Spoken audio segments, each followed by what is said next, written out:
presents to casualty with a hemoglobin of 5.4, urea is 83, creatinine is 4, uric acid is 8, calcium is 12, potassium 4.4, bone marrow aspiration 60% are the plasma cells. So most likely a case of a multiple myeloma.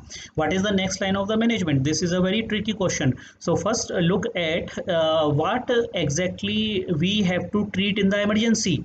What is the urgent problem here?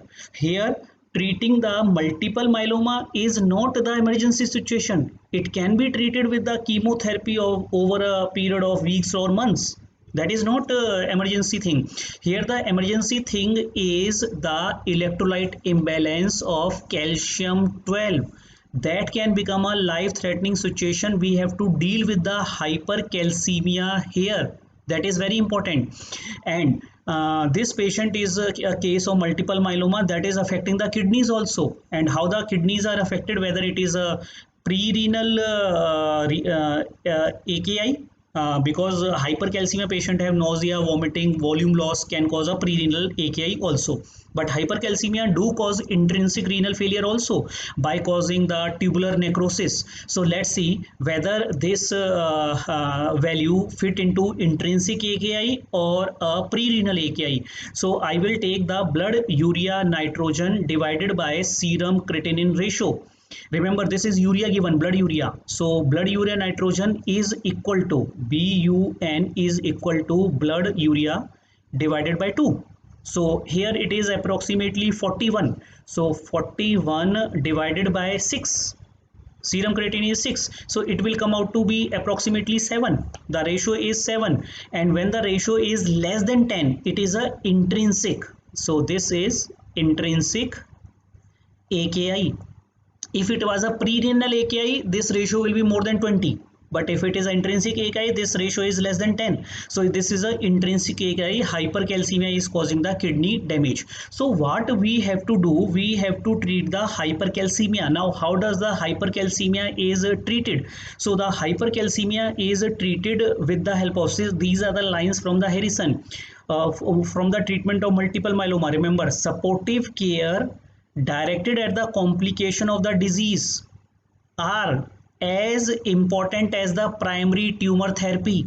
As important, indeed, in the emergency, more important than the primary tumor treatment. So hypercalcemia respond very well to bisphosphonates, causes the calcium entry into the bone. There will be a bone lysis in cases of the multiple myeloma patient. Glucocorticoids like dexamethasone. And hydration is important because these patients are usually dehydrated because of the nausea, vomiting thing. So dehydration can be present in these patients. And natriuresis with the furosemide that causes the calciuria, and they rarely require calcitonin. So here the primary treatment in the emergency, the main treatment in the emergency will be the IV fluids, steroids. Now what about the bisphosphonates? Remember, bisphosphonates are contraindicated if GFR is less than 30. Creatinine clearance is less than 30, and if we take the approximate GFR of this patient, 65-year-old male with a creatinine of 6, so the creatinine the GFR in our patient comes out to be from Cobb-Galt formula.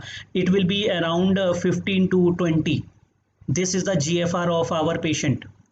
And what is that formula? That formula is 140 minus H into weight of the patient in kg divided by 72 into serum creatinine, male patient. So this will come out to be 15 to 20, and therefore bisphosphonate we have to withhold in this patient. Bisphosphonate, otherwise if kidney functions allow, this will be included in the treatment like zoledronate.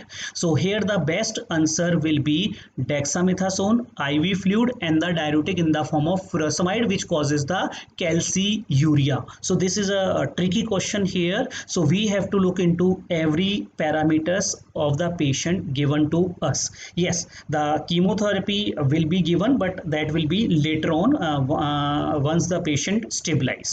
So answer is C option in this question.